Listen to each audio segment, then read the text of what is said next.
ስለዚህ ዛሬ የምናወራው ራይዝ ኦፍ አዳል ላይ ነው ማለት ነው። ያልገባችሁ ፖይንቶች ካሉ ኮሜንት ላይ ማስቀመጥ ትችላላችሁ። ምንጊዜም ኮሜንቱ ለእናንተ ኦፕን ነው። ይሄንን ሾርት ኖት የምትፈልጉ ከሆነ ደግሞ ከታች ዲስክሪፕሽኑ ላይ ባስቀመጥኩላችሁ ሊንክ ቴሌግራም ቻናላችንን ጆይን በማድረግ በቀላሉ ልታገኙት ትችላላችሁ ማለት ነው። ስለዚህ ዛሬ የምናየው the rise of አዳል የሚለውን ኮንሰፕት ነው። እንዴት ነው አዳል የሚባለው ሱልጣኔት ራይዝ ያደረገው? እንዴት ነው ፎርም የሆነው አዳል የሚባለው ሱልጣኔት የሚለውን በዚች ላይ በአጭሩ አጠር መጠን ባለ መልኩ ለማየት እንሞክራለን ማለት ነው። as objective እንደ ኦብጀክቲቭ እንድትዙልኝ የሚፈልገው አዳል እንዴት ፎርም ሆነ የሚለውን ነገር አንደኛ ታይሉኛላችሁ። ከዛ ደግሞ የተለያዩ ማርኬት ሴንተሮች አሉ። ማርኬት ሴንተሮቹ እነማን ላይ የነበሩ ማርኬት ሴንተሮች ናቸው የሚለውን ሁለተኛነት ትይዙልኛላችሁ ማለት ነው። ስለዚህ በዚህኛው ቱቶሪያል ላይ ሁለት ኦብጀክቲቭ ነው ያለ።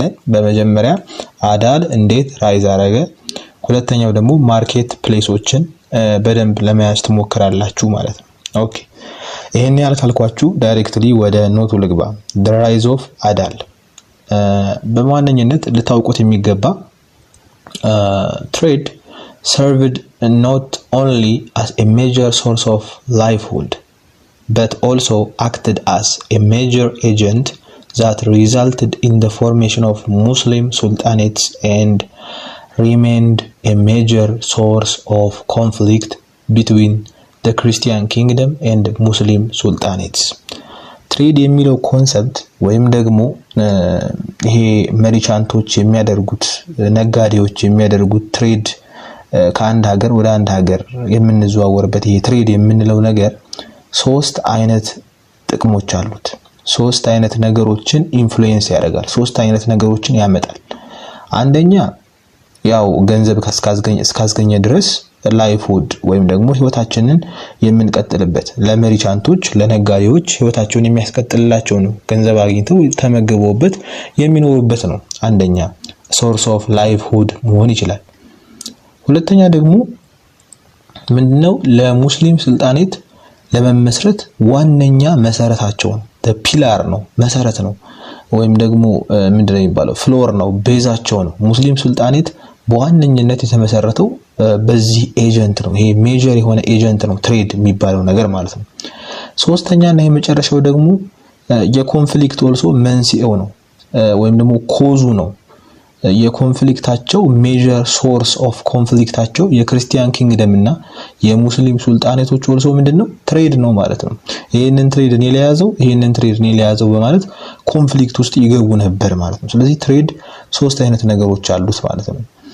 ስለዚህ አሁን እዚህ ጋር ትሬድ ስንል የምናወራው እናንተ ኤክስፔክት ከምታደርጉት ወይም ደግሞ ከሁለቶቹ ከላይ ካያናቸው ጥቅሞች አንፃር ብቻ አይደለም። ሶስተኛም ዩዝ አለው ማለትም ምንድነው ዩዝ አለው እንኳን ሳይሆን ሶስተኛም ኢንፍሉዌንስ የሚያደርገው ነገር አለ። ምንድነው ኮንፍሊክትን ሊያመጣ ይችላል። በክርስቲያን ኪንግደም ኤንድ ሙስሊም ሱልጣኔት ላይ ኮንፍሊክትን ያመጣ ነገር ነበር ትሬድ ማለት ነው። አንደኛ የሜጀር ሶርስ ኦፍ ላይፍሁድ ይሆናል ብለናል። ሁለተኛ ደግሞ የሜጀር ኤጀንት that resulted the formation of ሙስሊም ሱልጣኔቶች እንዲመሰረት ያደረገ የሜጀር ኤጀንት ነው ብለናል። ስለዚህ ከነዚህ ነገሮች እነዚህ ኦብቪየስሊ ታወቁ ናቸው። ግን ደግሞ ከነዚህ በተጨማሪ የሜጀር ሶርስ ኦፍ ኮንፍሊክት ነው፣ የመጣያ ምክንያት ነው፣ ሰበብ ነው። ይሄ በክርስቲያን ኪንግደም እና በሙስሊም ሱልጣኔቶች ማለት ነው። ይሄንን ትሬድ ነው ለያዘው እኔ ለያዘው በማለት ትልቅ ኮንፍሊክት ውስጥ የሚገቡበት ነው ማለት ነው። ስለዚህ ትሬድ ሶስት አይነት ነገሮች አሉት። ሶስት አይነት ፖይንቶች ላይ ትሬድ ላይ አይተናል። ኢንፍሉዌንስ የሚያደርጋቸው ትሬድ ማለት ነው፣ ወይም ደግሞ ትሬድ የሚያስከስታቸው ነገሮች ማለት ነው። ስለዚህ እነሱን መርሳት የለባችሁም። ስለዚህ ሁለቱ ላይ ብቻ የሚቆይ አይደለም የትሬድ ነገር፣ ሶስተኛውንም ኮንፍሊክትንም ያመጣል። በክርስቲያን ኪንግደም ኤንድ ሙስሊም ሱልጣኔት ላይ ኮንፍሊክት ያመጣ ነገር ነው ይሄ ትሬድ ማለት ነው። ሌላኛው እዚህ ጋር የምናየው ኮንሰፕት ኢፋት conducted a series of campaigns against its neighboring sultanates thereby extending its hegemony over these areas ማለት ነው። ኢፋት እንግዲህ ኢፋትን በባለፈው ላይ ትንሽ ነካነካ ለማድረግ ሞክረን ነበረ። ኢፋት እንግዲህ ካምፔጁን ወይም ደግሞ ምንድነው ወረራን በለው ወረራውን ወይም ደግሞ ዘመቻውን ወደ ተለያዩ ጎረቤቶቹ በተለይ ወደ ጎረቤት ከሱ ጋር በድንበር ከሚዋሰኑት ሀገራት ጋር ዘመቻውን ያስፋፋ ነበር። በጣም ያስፋፋ ነበር። ካምፔጅ ማለት ዘመቻ ማለት ነው። ኔትቦርዲንግ ደግሞ ስንል ያው ጎረቤት ማለት ነውና ከሱ ጋር ድንበር የሚዋሰኑት አካሎቹን ወይም ደግሞ ሱልጣኔቶችን በሱ ስር ለማስገበር የተለያዩ ቦታዎችንም ኤክስቴንድ ለማድረግ የያዘውን ኤሪያም ለማስፋፋት ይሄንን ካምፔጁን ወይም ዘመቻውን ያስፋፋ ነበር። ሲሪየስ ኦፍ ካምፔጅ ወይም ደግሞ ሲሪየስ የሆነ ዘመቻ ይዞ ነበር ማለት ነው። እና ከዛ በኋላ ኤክስቴንድ ኢትስ ሄጂሞኒውን ኤክስቴንድ ለማድረግ ወይም ደግሞ ሁሉንም የተለያዩ ቦታዎችን ከያዘ በኋላ እሱ እንደ ቁንጮ ለመቀመጥ ማለት ነው። ወይም ደግሞ የበላይ ሆኖ ለመቀመጥ እነዛን የያዛቸውን ቴሪቶሪዎች እሱ ከበላይ ሆኖ ለማስተዳደር ማለት ነው። ሱልጣኔቱ ኢፋት ዋናው ሐሳቡ ማለት ነው። እና ሄጂሞኒ ለመሆን ማለት ነው። ሄጂሞኒ ለመሆን ምን እንደማለት ነው? እና ባጭሩ ሲሪየስ ኦፍ ካምፔጆችን ያደርግ ነበር በኔትቦርዲንግ ላይ። አንደኛው ኤክስቴንድ ለማድረግ ነው ኤሪያ በዋነኝነት። ኤክስቴንድ ካደረገ በኋላስ ምንድነው ሐሳቡ ሲባል ሄጂሞን ለመሆን ወይም ደግሞ ራስ ለመሆን ቁንጮ ለመሆን በዋነኝነት ትልቁን ደረጃ ለመያዝ አስቦ ነበር ኤክስቴንድ የሚያደርገው ኢፋት ማለት ነው። ኢት ኦልሶ ይሄኛው ኢፋት እንደዚህ ካምፔጅ ማድረጉ ወይም ዘመቻ ማድረጉ በተለያዩ ጎረቤት ሀገራቶች ላይ it also resisted the expansion of Christian kingdom። በዛን ጊዜ ክርስቲያን ኪንግደም ኤክስፓንድ እያደረገ ነበር፣ የተለያዩ ቴሪቶሪዎችን እየያዘ ነበር እና ያንን ነገር ሊያቆመው ችሏል። ምክንያቱም እነሱም ኤክስፓንድ እያደረጉ ስለነበረ ሞር ኤክስፓንድ ያደረጉ ናቸው። ስለዚህ ኢፋቶች ማለት ነው። ስለዚህ ክርስቲያን ኪንግደም ሞር ኤክስፓንድ እያደረገ ያለ ነው። ስለዚህ ሁለቱ ኮንፍሊክት ፈጠሩ ማለት ቢሴንስ ትልቅ እልቂት ይኖራል ማለት ነው። ወይም ደግሞ ይሄ ነገር ቶሎ አያልቅም ማለትም ምንድነው ጊዜ ይፈልጋል ውጊያው ማለት ነው። እና ጊዜ ይፈልጋል። ስለዚህ ቶሎ አንደኛው ኮንትሮል ያደርገው አንደኛው ማለት ነው። ስለዚህ ይሄ ነገር ሬዚስት ያርጓቸው ነበር ኤክስፓንሽናቸውን የክርስቲያን ኪንግደሞችን ማለት ነው። However, one branch of Walasma family which realized that Ifat was becoming an easy target to the Christian kingdom due to its location, moved further to the southeastern lowlands and established new and vigorous Muslim Sultanate of Adal ማለት ነው። ሱልጣኔት ኦፍ አዳል። ስለዚህ ይሄንን አጠር ባለ ኮንሰፕት ስናወራው ቢሆንም ምንም እንኳን የክርስቲያን ኪንግደምን ሪዚስት ማድረግ ቢችሉም የዋላስማ ፋሚሊዎች የዚህ የአዳል መስራች የሆኑት የዋላስማ ፋሚሊዎች ምንድነው ኢፋት ልክ ነው፣ ጠንካራ ነው፣ ዘመቻውንም እያስፋፋን ያለው እንደ ሄጂሞንም ለመሆን ይሞክራል። ግን ደግሞ ያለበት ሎኬሽኑ ወይም ደግሞ ያለበት ቦታ ጥሩ አይደለም ለጠላት ማለት ነው። ወይም ደግሞ ለክርስቲያን ኪንግደም ለመሸነፍ በጣም ቀላል ነው። ክርስቲያን ኪንግደሞች ለማሸነፍ ከፈለጉ ቲስ ሲምፕል ነው፣ በጣም ቀላል ነው ለክርስቲያን ኪንግደሞች ማለት ነው ካለበት ሎኬሽን አንፃር ማለት። ስለዚህ በዚህ ምክንያት ሎኬሽኑን ትንሽ ገባ ወጣ ያለ ራግድ የሆነ ሰርፌስ እንዲሆን ለማድረግ ወይም ደግሞ ለውጊያ እንዳይመች ወይም ደግሞ በቀላሉ ለመያዝ እንዳይመች ለማድረግ ወደ ሳውዝ ኢስተርን ሎላንዶች አመሩ ማለት ነው። moved further to south eastern lowlands ወደ ሳውዘር ኢስተርን ሎላንዶች ላይ ሄዱ ማለት ነው። and established new and vigorous Muslim Sultanate of Adal ማለት ከዛም እዛ ጋር አዲስና ጠንካራ የሆነ ሙስሊም ሱልጣኔት መሰረቱ። ስሙንም ማናሉት አዳል ብለው ጠሩት ማለት ነው። እና አዳል የሚገኘው in the highland districts around Harar in 1367 የተመሰረተ ነው። የተመሰረተው በ14ኛው ክፍለ ዘመን ይቅርታ በ14ኛው ክፍለ ዘመን ነው። በ1367 ላይ እንግዲህ የተመሰረተ ነው ይሄ አዳል ማለት ነው። ሱልጣኔት ኦፍ አዳል ወይም ደግሞ አዳል ራይዝ ያደረገው በዛ ጊዜ ነው የሚለውን ፖይንት እንዳትረሱ። ይሄ ደግሞ ከሃይላንዶቹ የሐረር ሃይላንዶች አሉና ከነሱ ዲስትሪክት አንድ አይነት ነው ወይም ደግሞ በዛው አካባቢ ላይ አራውንድ የሚገኝ ነው ይሄ አዳል ማለት ነው። ወደ ሳውዝ ኢስተር ሎላንዶች ላይ ስለወረደ ዞሮ በሐረር ሃይላንዶች ዲስትሪክቶች ላይ አካባቢ በዛው አካባቢ ላይ ያለ ነው ኢንቫይሮንመንቱ ላይ ያለ ነው ማለት ነው። ስለዚህ ባጭሩ እንግዲህ ዋላስማ ፋሚሊዎች ወስነው ወደ ሳውዝ ኢስተርን ሄዱ። ከዛም ይሄ ሳውዝ ኢስተርን ላይ የሄዱበት እንግዲህ በ1367 ነው ሱልጣኔቱ የተመሰረተው ወይም ደግሞ ልክ እንደሄዱ ሱልጣኔቱ ተመስርቷል። ስለዚህ በ1367 ላይ ይሄ ሱልጣኔቱ ኦፍ አዳል ራይዝ አድርጓል ማለት ነው። ሌላኛው ይሄ ነገር ከምን አንፃር ከሃይላንድ አንፃር ጥቀሱ ብትባሉ ሃይላንድ ዲስትሪክትስ አራውንድ ሀረር ማለት ነው። ስለዚህ አራውንድ ሀረር ያሉ ሃይላንድ ዲስትሪክቶች ላይ እንደሚያተኩር መርሳት የለባችሁ ማለት ነው። ሌላኛው the first center of this extended ዋላስማ dynasty was at a place called ዳካር። የመጀመሪያው ፕሌስ ሴንተሩ አርጎ የመረጠው ይሄ ዋላስማ ዳይናስቲ ወይም ደግሞ ይሄ ሱልጣኔት ኦፍ አዳል የመጀመሪያው ሴንተር ብሎ የተናገሩ ማን ነበር? ዳካርን ነው ማለት ነው። ዳካር a place located in the south east of Harar በሐረር ሳውዝ ኢስት ላይ የምትገኝ ወይም ደግሞ ደቡብ ምስራቃዊ ክፍሉ የሐረር የምትገኝ እቺ ዳካር የምትባል ፕሌስ ላይ ነበር ሴንተሩ ማለት ነው። መጀመሪያ ዳይናስቲው እንደተመሰረተ ማለት ነው። ስለዚህ እዚህ ጋር ያወራናቸው ፖይንቶች ጥር ባለመልኩ ስናወራው ወይም ደግሞ ከኦብጀክቲቫችን አንፃር ስናወራው አዳል እንዴት ተመሰረተ የሚለውን ነገር በሶስተኛው ስላይድ ላይ ታገኛላችሁ ዲፕሊ ማለት ነው። ስለዚህ አዳል እንዴት ተመሰረተ ነው በዋነኝነት። ግን ደግሞ እነዚህ ነገሮችን መርሳት የለባችሁም። ትሬድ ምንድነው? ትሬድ ሶስት አይነት ጥቅም አለው ብያችኋለሁ። መጀመሪያ ለመኖር ይጠቅማቸዋል። ለላይፍ ሁዳቸውን መርቻንቶች ከዚህ ብር በማግኘት ህይወታቸውን ይገፉበታል። ሁለተኛ ደግሞ ምንድነው ሙስሊም ሱልጣኔት በደንብ የተመሰረቱት ከምን አንፃር ነው? ከትሬድ አንፃር ነው። በትሬድ ነው ሙስሊም ሱልጣኔቶች ብዙዎቹ ኢቨን እስልምና የተስፋፋው በትሬድ ነው ብዙውን ጊዜ ማለት ነው። ኦልሶ ደግሞ ሶስተኛው ጥቅሙ ደግሞ ሜጀር ጥቅሙ ሳይሆን ያው ግን ሶስተኛው ኢንፍሉዌንስ የሚያደርገው ነገር ምንድነው? ሜጀር ሶርስ ኦፍ ኮንፍሊክት ነው በክርስቲያን ኪንግደም ኤንድ ኦልሶ ሙስሊም ሱልጣኔቶች ላይ ሜጀር ሶርስ ኦፍ ኮንፍሊክት ነው ማለት ነው። ሶስተኛው ነገር ይሄ ነው። ስለዚህ ሁለቱ ነገሮች ብቻ አይደለም ያሉት ወይም ደግሞ ሜጀር ሶርስ ኦፍ ላይፍ ሁድ ብቻ አይደለም ኦልሶ ደግሞ ለፎርሜሽን ኦፍ ሙስሊም ሱልጣኔቶች ብቻ የሚጠቅም አይደለም። ኦልሶ ኢንፍሉዌንስ ያደርጋል ሜጀር ሶርስ ኦፍ ኮንፍሊክት ቢትዊን ክርስቲያን ኪንግደም ኤንድ ሙስሊም ሱልጣኔት ነው ብሎ የመጀመሪያው ስላይድ ይነግራል ማለት ነው። ሁለተኛው ደግሞ ኢፋቶች ሲሪየስ የሆነ ዘመቻ ካምፔጆችን ያደረጉ ነበር በኔት ቦርዲንግ ሱልጣኔቶች ላይ። ኦልሶ ይሄ ነገር ምንድነው ኤክስቴንድ ለማድረግ ቴሪቶሪያቸውን ኤክስቴንድ ማድረጉ ብቻ ለመቅረት ሳይሆን ሄጂሞኒ ለመሆን ነው ሐሳቡ ብያቸዋለሁ።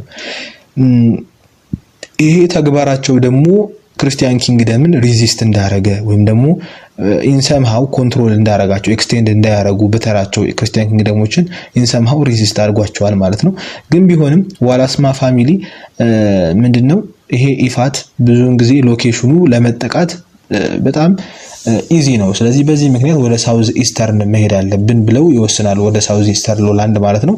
ከዛም በኋላ በዛው እንደሄዱ አዲስ ሱልጣኔት መሰረቱ። ሱልጣኔት ኦፍ አዳል የሚባል በ1367 ላይ ማለት ነው። ይሄ ደግሞ ሱልጣኔት ኦፍ አዳል የት ይገኛል ከተባለ በሃይላንድ ዲስትሪክትስ አራውንድ ሐረር ይገኛል ማለት ነው። ስለዚህ በሃይላንድ ዲስትሪክቶቹ ላይ በሐረር አካባቢ ላይ ይገኛል ማለት ነው። የመጀመሪያው ሴንተር የዚህ የአዳል ማን ተብላ ትጠራለች? ዳካር ተብላ ትጠራለች። በሳውዝ ኢስተርን ኦፍ ሐረር የምትገኝ ናት ማለት ነው። ስለዚህ ዳካር እንደምትባል መርሳት የለባችሁም ማለት ነው። ሌላኛው እዚህ ጋር የምናነሳው ፖይንት the center አዳል in 1520 በ1520 ላይ changed to the city of Harar and after the defeat of ኢማም አህመድ ማለት ነው። ሲቲዋን ወይም ደግሞ ሴንተሯን በ1520 ከዛ በኋላ ከእንደገና ቀይራለች ማን? ሱልጣኔት ኦፍ አዳል ወይም ደግሞ የዋላስማ ዳይናስቲ ምንድነው ሴንተሩን ቀይሯል። በዋነኝነት መቀመጫውን ካፒታል ሲቲውን ቀይሯል ማለት ነው በ1520 ላይ። ለምን ቢባል አንደኛ ዲፊት ሆኖ ነበር ኢማም አህመድ ወይም ደግሞ አህመድ ግራኝ ዲፊት ስለሆነ በዛ ምክንያት ቀይረዋል። ኦልሶ ደግሞ a growing threat from a new force the Oromo forced the Sultanate to change its capital to Ausa in 1576 or 77 ማለት ነው which is present day Afar region ማለት ነው። ስለዚህ ሌላኛው ምክንያት ደግሞ ምንድነው አዲስ ፎርሶች በዛን ጊዜ እየተነሱ ነበር በተለይ ኦሮሞ ፎርስ የሚባል ማለት ነው ስለዚህ የኦሮሞ ፎርሶች ይሄ ሱልጣኔት ካፒታል ሲቲውን ወደ ምን እንዲቀየር አድርጎታል ወደ አውሳ እንዲቀየር አድርጎታል ማለት ነው በ1576 ላይ ወይም በ1577 ላይ አሁን ወዳለችው የአፋር ሪጅን አውሳ ወደምትባለው ካፒታል ሲቲውን እንዲቀይር አርጎታል የኦሮሞ ፎርስ ማለት ነው በጣም ትልቅ የሆነ ፎርስ ነው ይሄንን ቻፕተር 5 ላይ በደንብ እናየዋለን ማለት ነው እና ይሄ የኦሮሞ ፎርስ which is ወደ አውሳ እንዲቀይር አርጎታል ካፒታል ሲቲውን ማለት ነው ሌላኛው ሁለተኛው ኦብጀክቲቫችን አርገን ያነሳነውን አረሳችሁትም ብያስባለሁ ታውኖችን ማርኬት ሴንተሮችን እንይዛለን ብያችኋለሁ ስለዚህ አሁን ወደ እነሱ እየገባን ነው ማለት ነው Travelers' accounts and chronicles refer to these towns and ruins of mosques and residences mark the existence of market center. የትራቨል አካውንቶች ክሮኒክሎች የተለያዩ የታውን ሆነ የተለያዩ የመስጊዶች እና የመኖሪያ ቤቶች ፍርስራሾች አሉ እና እነሱ ነገሮች ምን ያሳያሉ እነዚህ በእነሱ ውስጥ ያሉት እነዚህ ክሮኒክሎች የተለያዩ ነገሮችን ሾው ያደርጋሉ ወይም ደግሞ ያሳያሉ እነዚህ ክሮኒክሎች ማለት ነው እነዚህ ምን የሚያሳዩት ማርኬት ሴንተሮች ኤግዚስት እንዳደረጉ በዛ ሰዓት ላይ ማርኬት ሴንተር እንደነበረ ወይም የሽያጭ የገበያ ቦታ እንደነበረ በደንብ ነው የሚያሳየው ማለት ነው በተለይ እነዚህ የመስጊድ ፍርስራሾች ነበሩ የመኖሪያ ቤቶች ፍርስራሾች ነበሩ የታውን ፍርስራሾች ነበሩ እነዛ ፍርስራሾች የተለያዩ የሰዎቹ የሚጠቀሙባቸው ባህላዊ ነገሮች እቃዎቻቸው የማርኬት ሴንተር እንደነበረ ኤግዚስት እንዳረገ የሚያሳየን ነገር ነው ማለት ነው ሌላኛው the ruins that mark the landscape around Jijjiga and the highlands of Harar and Churchar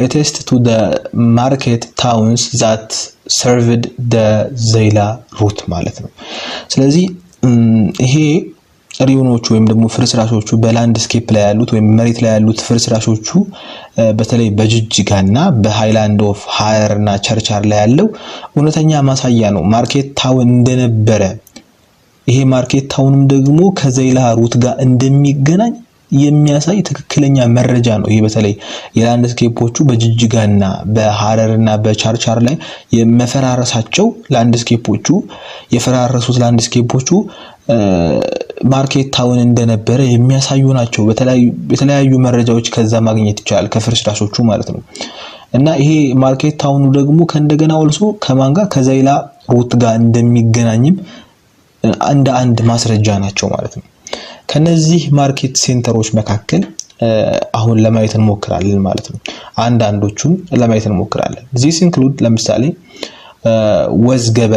ወዝገበያ የሚባለው በኢን ዌስተርን ሸዋ አካባቢ የሚገኝ ነው ወዝገበያ የሚባለው ማለት ነው ኢን ዌስተርን ሸዋ ፌመስ ማርኬት ነው በጣም ፌመስ የሆነ የሚደነቅ ማርኬት ነበር በተለይ በፋታ ጋር ዳዋሮ ሐረሪ ሩቶች ላይ በጣም ፌመስ የሆነ ማርኬት ነበር ማለት ነው በእነሱ ላይ የሚገኝ በዌስተርን ሸዋቹ ላይ which is በፋታ ጋር በዳዋሮና በሐረር ሩቶች ላይ የሚገኝ በዌስተርን ሸዋ ባጭሩ የሚገኝ ወዝገበያ የሚባል ነበር ማለት ነው ሌላኛው ደግሞ ሱቅ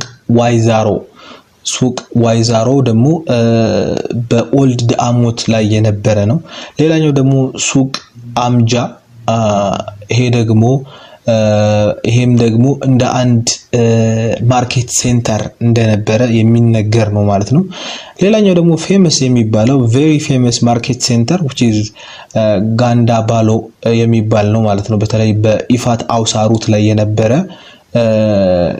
ይሄ ምንድነው ላይክ ማርኬት ሴንተር ነበር እዚህ ማርኬት ሴንተር ላይ ለየት የሚያደርገው ነገር እዚህ ጋር ተመልከቱ ጋንዳ ባሎ was largely inhabited by Muslim and Christian merchants serving the kings and sultanates as agent ማለት ነው ከሙስሊምም ሊሆኑ ይችላሉ እነዚህ ጋንዳ ባሎዎች ከሙስሊሞቹ ሊሆኑ ይችላሉ ወይም ደግሞ ከክርስቲያኖቹ ሊሆኑ ይችላሉ ሜርቻንቶች ናቸው ወይም ደግሞ ነጋዴዎች ናቸው ግን ደግሞ የኪንጉ ወይም ደግሞ የሱልጣኑ ልክ ስራ አስፈጻሚ ሆነው ነው የሚሄዱት ማለት ነው። ለፈለገው ነገር በዛ ማርኬት ላይ በመሄድ የተለያዩ ስራዎችን ይሰሩለታል ማለት ነው። ስለዚህ ጋንዳ ባሎ እነዛ ሰዎች የሚሰበሰቡበት ማርኬት ፕሌስ ማርኬት ሴንተሩ ምን ተብሎ ይጠራል? ጋንዳ ባሎ ተብሎ ይጠራል ማለት ነው። በተለይ የሙስሊም ኪንጉን ወይ የክርስቲያን ኪንጉን ስራዎች የሚያስፈጽሙት ሜርቻንቶች የሚሰበሰቡባቸው ቦታዎች ማርኬቶች ምን ተብሎ ይጠራሉ? ጋንዳ ባሎ ተብለው ይጠራሉ ማለት ነው። በኢፋትና በአውሳሩት አካባቢ የሚገኙ ናቸው እነዚህ ጋንዳ ባሎዎች ማለት ነው። ሌላኛው other big market towns include the ones that linked medieval Amara with Ausa called Ausal near to what is today Warra Ilu ማለት ነው። እና ሌላኛው ደግሞ የመጨረሻው ማርኬት ታውን በጣም ትልቁ ማርኬት ታውን የሚባለው አውሳን ከማንጋ ከሜዲቫል አማራ ጋር ያገናኛታል ተብሎ የሚታሰበው አውሰል ዋሰል የሚባል ነበር። በአሁኑ ጊዜ የሚባለው ምንድነው? ወራ ኢሉ ያለበት ቦታ ላይ ወደ ወሎ ማለት ነው። ወራ ኢሉ ላይ የሚገኝ ነው ዋሰል የሚባለው ቦታ ማለት ነው። በአጭሩ ግን ኮንሰፕቱ ምንድነው? ሜዲቫል አማራን ከአውሳ ጋር የሚያገናኝ ነበር ማለት ነው። ይሄ ማርኬቱ ማለት ነው። በጣም ቢግ ታውን ነበር። ትልቅ ታውን ነበር ይሄ ቦታው ማለት ነው። ትልቅ የማርኬት ፕሌስ ነበር ይሄ ዋሰል ማለት ነው። እና በአጭሩ ሜዲቫል አማራን ከአውሳ ጋር ያገናኝ ነበር ማለት ነው። ስለዚህ በዚህ ስላይድ ላይ አጠር መጠን ባለ መልኩ ስናወራው ሁለተኛው ኦብጀክቲቫችን እዚህ ጋር ሞልተናል። የተለያዩ ማርኬት ፕሌሶችን ማየት ነበር።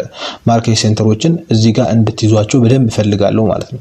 ስለዚህ ምንድነው በ1520 ቼንጅ አርጋ ነበረ። ምክንያቱም ዲፊት ሆኖ ነበር ኢማም አህመድ እና ብቻ ቼንጅ አርጎ ነበር፣ ሲቲ ቼንጅ አርጎ ነበር። ሁለተኛው ምክንያት ደግሞ የኦሮሞ ፎርስ በመነሳቱ ወደ አውሳ አሁንም ቼንጅ አርጎ ነበር በ1576 ወይም በ1577 ማለት ነው። እቺ አውሳ ደግሞ የአፋር ሪጅን በአሁኑ ጊዜ እንደሆነች መርሳት የለባችሁም። ሌላኛው ደግሞ የተለያዩ ትራቨለር አካውንቶች ወይም ትራቨለሮች የጻፋቸው ጽሁፎች ክሮኒክሎች እነሱ ኦልሶ ደግሞ ታውኖችና የታውኖች ፍርስራሾች ኦልሶ ደግሞ የቤቶች ፍርስራሾች ማርኬት ሴንተር እንደነበረ በጣም የሚያሳዩ ናቸው ማለት ነው። በጣም የሚያሳዩ መረጃዎች ናቸው ማለት ነው። የሚያሳዩን መረጃዎች ናቸው። በተለይ እነዚህ ሪዩንሶች ወይም ፍርስራሾቹ ማለት ነው። እና እነሱ ማርኬት ሴንተር እንደነበረ የሚያሳዩ መረጃዎች ናቸው ማለት ነው። በተለይ ክሮኒክሎችም ብዙም ባይሆን ያሳያሉ። የነገስታቱን ነው ብዙም ክሮኒክል የሚያተኩረው፣ ግን ደግሞ ማርኬት ሴንተሩንም ጠቀስ እያደረገ ለማለፍ ይሞክራል ማለት ነው። ስለዚህ ትራቨል አካውንቶችም ወይም ደግሞ ክሮኒክሎችም በእነዚህ በታውኖቹ ኦልሶ በፍርስራሾቹም በሱም ማርኬት ሴንተር እንደነበረ ማወቅ ይቻላል ማለት ነው።